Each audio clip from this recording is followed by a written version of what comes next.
China has condemned the actions of anti-government protesters at Hong Kong's international airport yesterday after clashes broke out between protesters and riot police. Hundreds of fights were also halted for a second day running. The China Liaison Office in Hong Kong has called the clashes unlawful, human rights infringing and inhumane. It says the actions of protesters go beyond the bottom line of civilized society. A separate statement from the Hong Kong and Macau Affairs Office also condemned the acts as near terrorism and called for police to bring rioters to justice as quickly as possible. The fifth day of a staged sit-in at the airport turned chaotic when protesters assaulted two mainland Chinese men, believing them to be undercover policemen.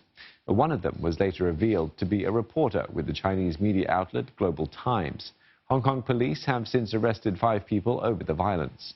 Operations at the airport have since returned to normal, though security is stricter than usual.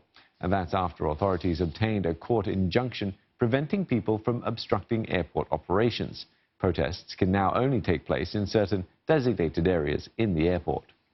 Our correspondent Roland Lim is standing by in Hong Kong, where another protest is taking place this evening outside the Sham Shui Police Station. Sham Shui Po Police Station. We'll get to him in just a bit, but first let's cross over to Olivia Xiong for more on Beijing's reaction to last night's protests. So Olivia, tell us, what more do you know about Beijing's reaction to last night's violence?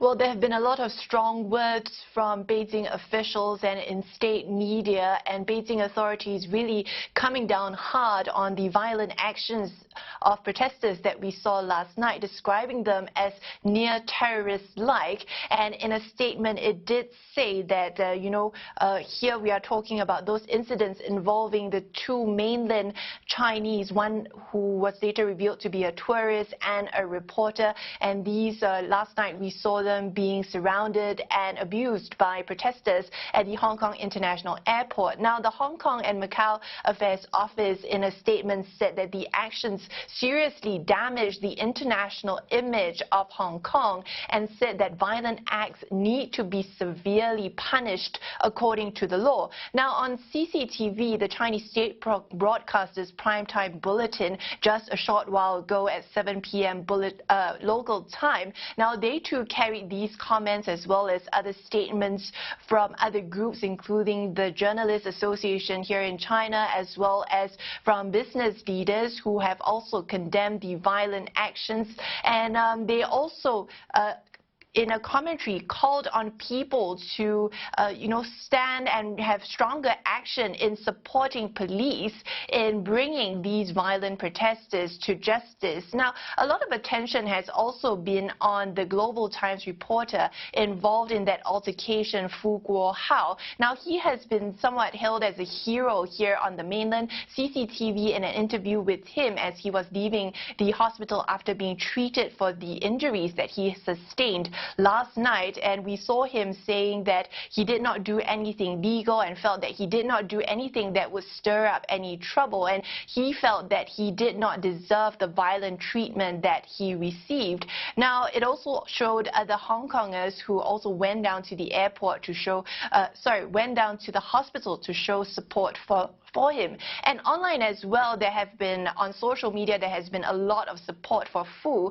and netizens have hailed his bravery. 2 hashtags in particular trending throughout the day. One of them calling Fu, saying Fu Guohao is a real man, and second, the hashtag I too support the Hong Kong police. And that's because we heard Fu Guohao, shouting to protesters that I support the Hong Kong police and you can now proceed to beat me. And in turn, this has been seen by netizens as bravery, and he said that 1.4 billion Chinese people stood with him in this aspect, and there was a lot of anger and outrage that this could happen. At the same time, people are also saying that there should be trust that the central government will know what to do next to resolve the issue in Hong Kong, and as well as some also calling for calm. All right, Mary, thanks for that. Olivia Xiong speaking to us from Beijing.